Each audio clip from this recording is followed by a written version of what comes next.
para abdi sami makempal wonten Donorojo. Damel langan suka saketake. Kaya ngono ya. Nggih to. Nanging atiku durung marem. Cintaku ki durung ketemu kawan Kipi kali nyaman. Oh, nah, kepengin susul kawan Kipi kali nyaman sing iki dina apa ora ing Gunung Donorojo. Kagem. Nggih. Lah nyuruh bareng-bareng padha susul. Monggo ndara kula dherekaken monggo ndara.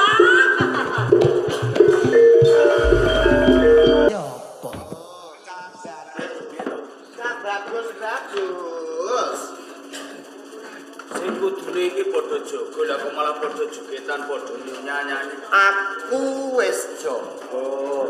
Yo anane iki mau nyanyi aku ngasuh. Sing kudune sampean iki iso mangerteni ana ing Kasultanan Pajang iki akeh keraman. Ya, Akeh bondone kawula sing padha ilang. nanging Sampean iki padha jaga lho ora malah sak kepenake dhewe. wis jaga ya, Gus. Tangga teparo wis tak obyaki. Pus kampling yo tak akehi gedhu. Iya, gawe kopi yo wis tak cawisi ben sing jaga ora ngantuk. Ing Kasultanan Pajang iki akeh keraman, ulang sampean-sampean iki uga duweni kewajiban ngremaga Kasultanan Pajang. Ya. Mbah piye carane awake dhewe kudu bisa budidaya. Piye carane iso ngrangkat para kraman kae. Ya kuwi sing baku iso nyekel keraman kuwi mau. Nanging iki ngene. Nek umpama awake dhewe nyekel kraman iku kok isih kangelan. Mergo kraman kuwi wis ngerteni dalane cara kedenganan iki mlayu ngendi, carane mlayu ngendi iki wis do ngerti. Nah kula sapa kuwi aku ngranti rawuh bapak pemanan, mboke mengkone ana iku praktikel sing kepiye, mengko bareng-bareng padha ditindakake. Nah. Supayane paling bisa kapikut suwanake Kasultanan Pajang. Anak iki mboten jeneng pemanahan yo mboten ngatasi. Ya ora ngomong kowe aku iki yo apa. Jenengan iki lho kok guyu. Aku krungu tembungmu ki malah kudu. Tembung sing kang pundi? Ijem niku mau. Kowe kok kaya mejang, kaya Sunan Kali ae. Aku iki gak Sunan Kali, Joko. Sunan apa? Aku sing jaga kali, sing sedina nek kono mang. Iki ngeten lho. Piye?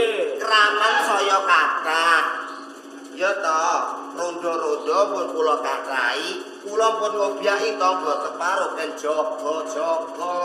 Nek mung cukup jaga, kowe kabeh ra iso nyekel maling. Pancen leres. Nyekel maling kuwi kudu nganggo tanda-tanda utawa sandi. Ngoten. Lah carane kedak pripun? Ngene. Mengko nek kowe jaga kok ngerti wong sing mbok jubiani. Cara tembung menterenge sing mbok curigai. Curigai. Kowe ngomong upamane Lombok sautane kono mesti pedes. Nggih. Kowe ngomong abang. Yen abang niku mertandake niku Bolone dhewe. balane dhewe kabeh. Ngomong Lombok, nek ngomong apa beri kancane dhewe. Kancane. Lah Nek dhewe nyambunge pedes, cetha nek kuwi wong nakal. Oh, berarti. Malih aman mau. Yo. Upamane uyah. Kono sambunge mesti asin. Kowe aja nganti nyambung asin. Lah nyambunge Uyah putih. putih. Yen Ngomong putih, kancane dhewe nek ngomong asin berarti wong nakal utawa malih. uyah. Putih.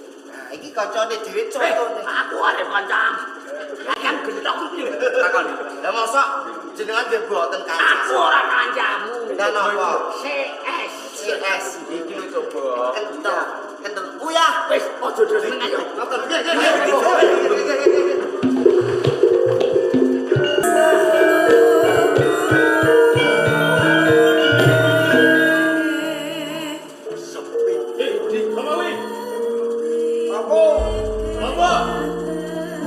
nyambel. Uya. Rujak. Wah.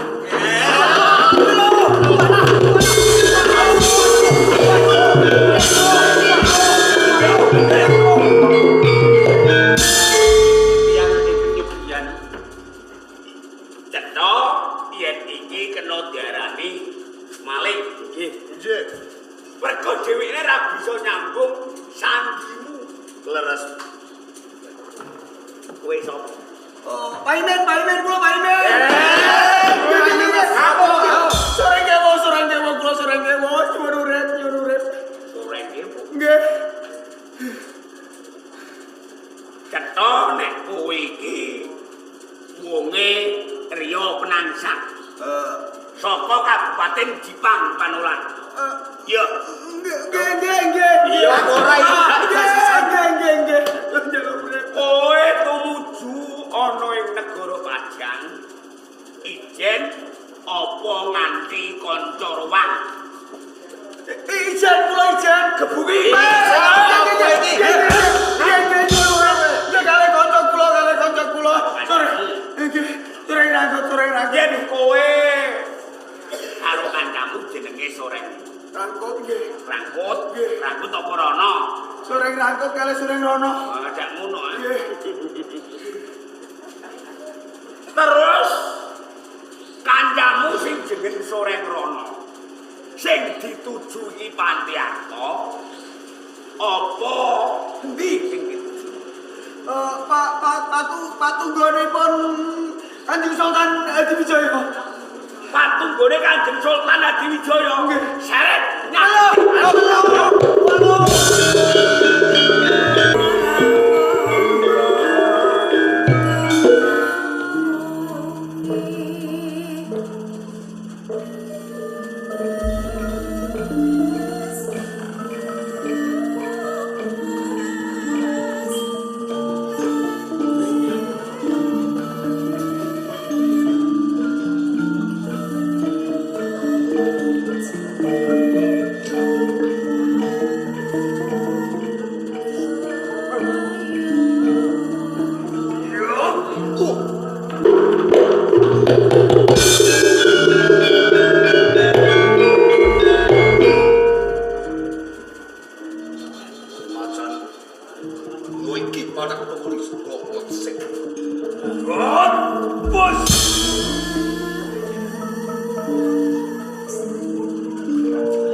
Sureng.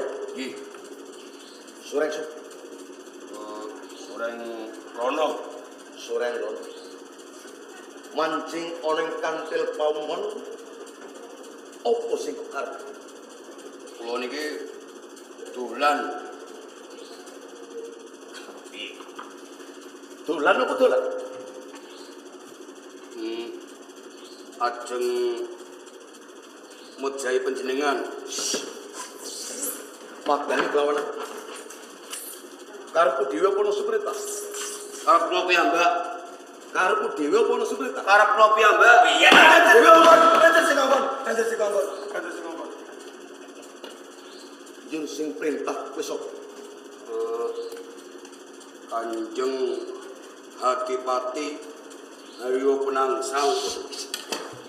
Kang Mas yo penangsang.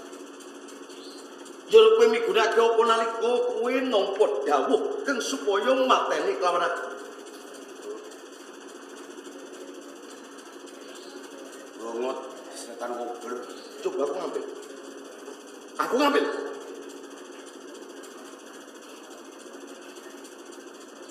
Rongot setan kubur. Sureng rono. Iki Kang Sawiji kesok. Soreng kewo kula. Sureng ke Nggih. nampa dawuh saka ngersane Kang Mas Bupati do penangsang kang supaya mateni kelawan aku. Leres. Kasunyatane aku isih slamet. Pinayungan marang Gusti Allah Taala. Mula ing kene kuwi kabeh kalebet Kakang Komenan. Reh, dene kula slamet saking pangancaman pungsa. Kula badhe tambah sifat laras Sultan Hadiwijaya ya Sultan Sudipyo Seti.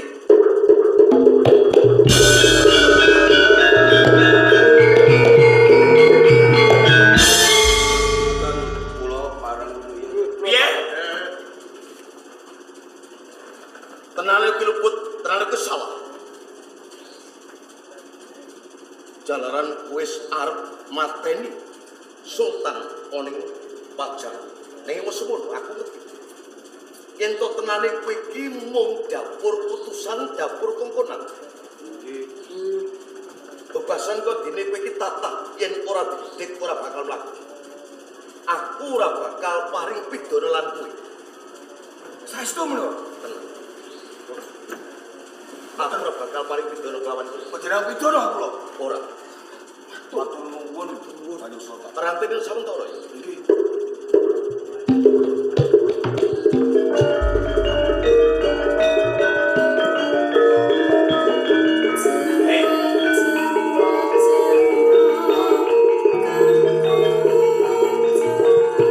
Kok menawa kowe gelem nampa perintah saka bendara ya saka Semarang. Mergo kowe tak cinta uripmu sakit. Mulai kene aku bakal paring ganjaran wujud Brono Pijes kelawan kowe. Panjenengan paring ganjaran. Yo. Murah kita menung.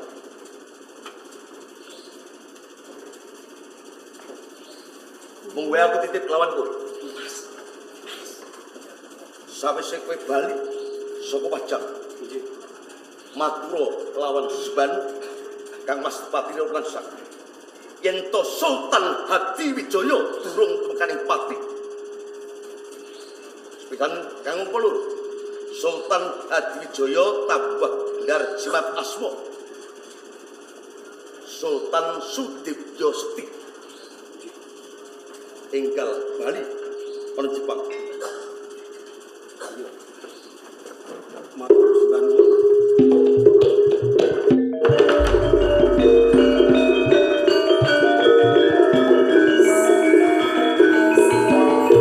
Kanjeng Sultan.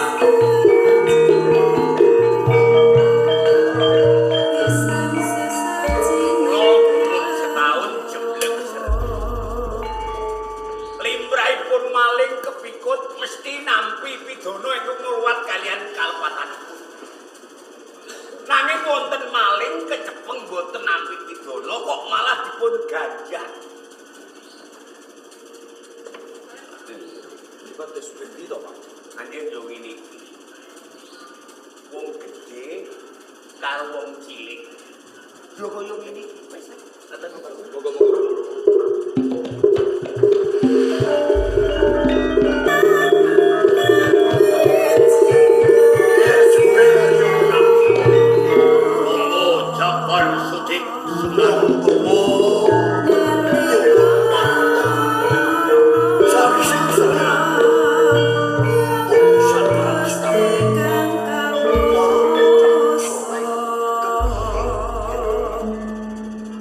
Kembang balati menika kutubipun namung setunggal. Ya. Mongko menika wonten kembang balati nanging kutubipun kalih. Ya, ora kleru. Hatangan kula ingkang setunggal kedah dipun kisas. Kula saged batang lan sampun kula tindak. Ya. Ibarat srengenge kembar menika mokal. Ya. Negari menika limrahipun ratu namung setunggal nanging wonten kalih Hadi Wijaya lan Rio Penangsang. Ya, bener. Mila Hadi Wijaya kedah pecah. Kula sampun utusan bocah Suring lumarep wonten ing Kasultanan Padang Cidra yuswane Hadi Wijaya.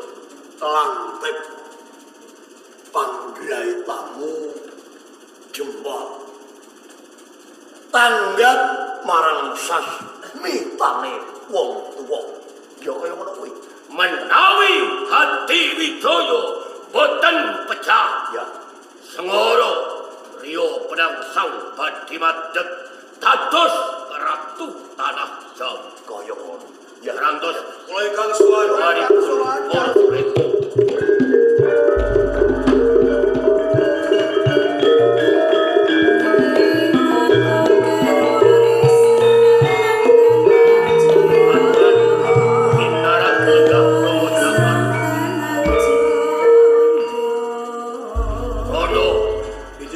rambut nyungsung pawarto naliko panjenengan utusan marang kuwi lumarep ana ing Padang Cidra yuswa dalem Hadi Wijaya murugabi matur Kelamban kula menika tumapak wonten ing Kasultanan Padang. Saderenge kula menika mlebet menika wonten gapura ingkang mestunggal.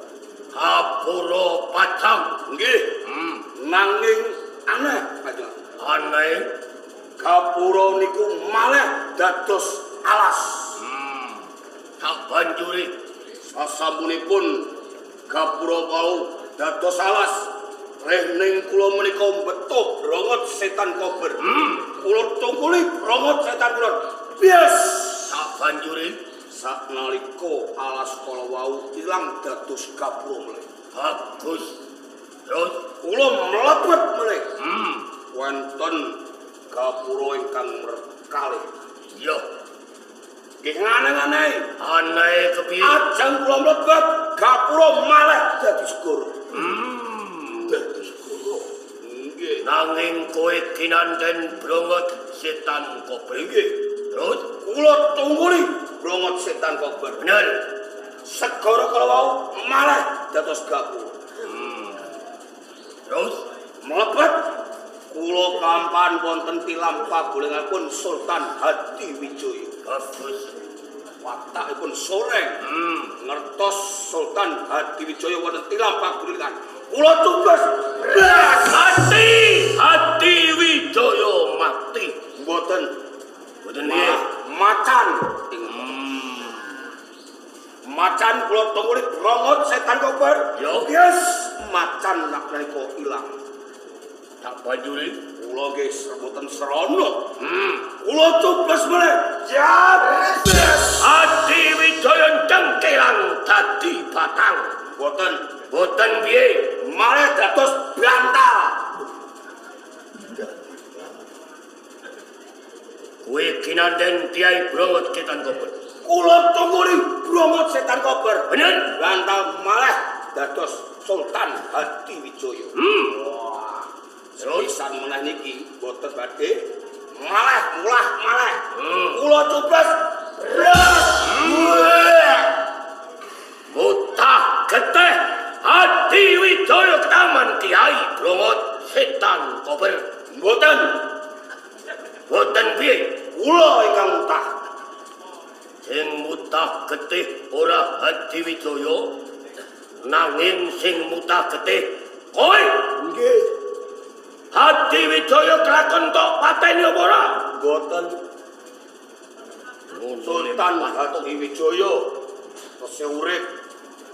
Makapara kula menika kapikut. Kacangal, Nggih. tak banjuri. Sak sampunipun kula menika kapikut. Niki kula niki boten dipun pidana. Malah kapara kula niki dipun ganjar. Sae niki. Kowe maling sing bakal cidra yuswane Hadiwijaya. Kowe kecekel, Nggih. lumrahe maling kecekel ora dipidana kok nanging nampa ganjaran ngono. Leres. Sultan apian itu. Kajeng Sultan piye? Sambut. Sae. Sultanipun berbudi bawa laksana. Ngono. Nggih sae. Tiyang luput boten dipun pidana, malah kapara dipun wenehi ganjaran. Kaya ngono kuwi ratu sing wicaksana. Laksana. Boten namung menika Kanjeng Bupati. Piye meneh?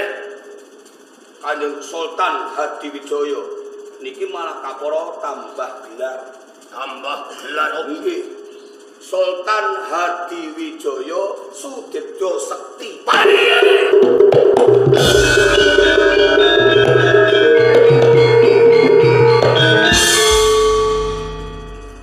Krana wal saka ing pepati Hadiwijaya tambah gelar Sultan Sudibyo Sekti. Sultan Hadiwijaya menika tiyang jaduk, tiyang sekti, nggih apik, nggih sae, nggih. Maling ora dipidana nanging maling diganjar. Ganjaran iki Niki nonton. Kowe seneng tombo ganjaran saka Hadiwijaya. iya senang. Lho mari ganjaran Kae ratu sing apik apa sing elek? sae. Ratu sing apik. Apik. Digaya. Nggih. Seneng kowe napa ganjaran? Nggih. Ora mangan, ora ngandang, lamun ora entuk pawe Hadiwijaya.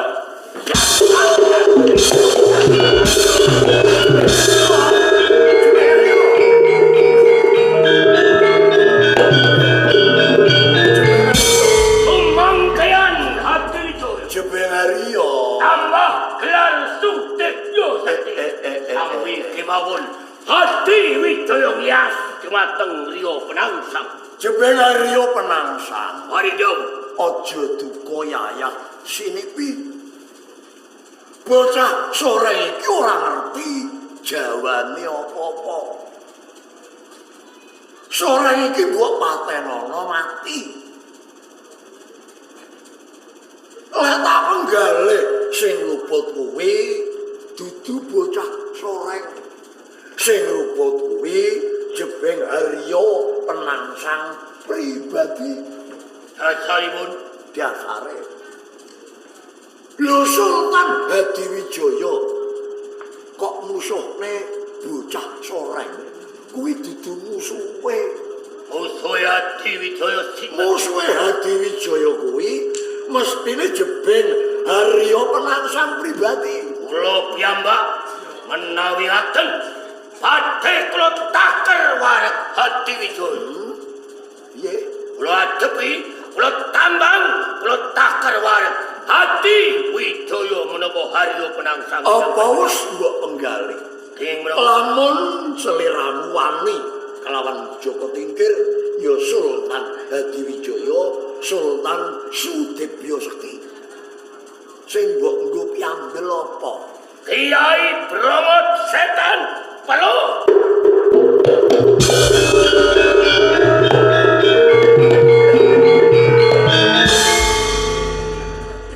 Rono, Langut. Rono. Ayo, warna digaran. Budalmu menyang pajang kinanten Kiai Brongot Setan Kober. Panjenengan kumundut bali Kiai Brongot Setan Kober. Mari! Kiai Brongot Setan Kober.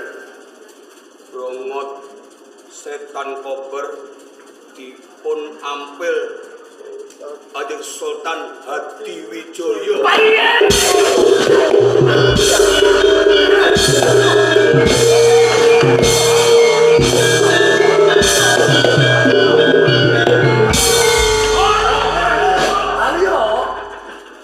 Aryo penasaran. Bocah koreng sembrono. Kiai Brongot Setan Kober menambil kalian Hadiwijaya. Bengario. Batuk panas kena. Ning dodo kudu adem. Bola-bali kok kaya ngono. Kuwanemu tak regani.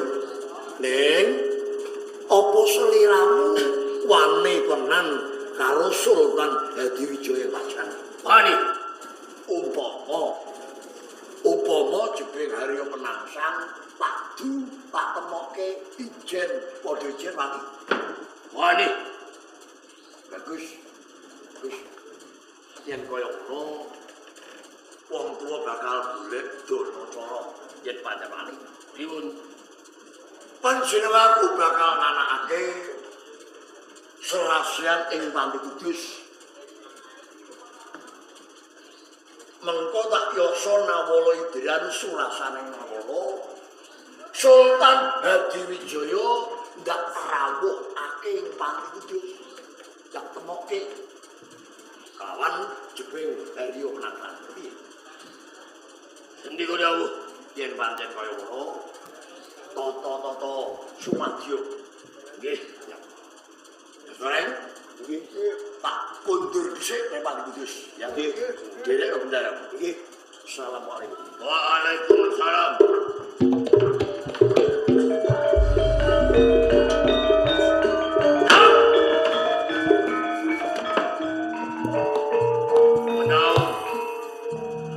Mendaun. Ronggo mendaun. Ono. Panjenengan kuar saudara oleh Panti Kudus. Kabeh sore tak keparengake derek marang panjenengan tukal bupati Ronggo mendaun. Iya, wis tak kendhawu. Ora kabeh derek.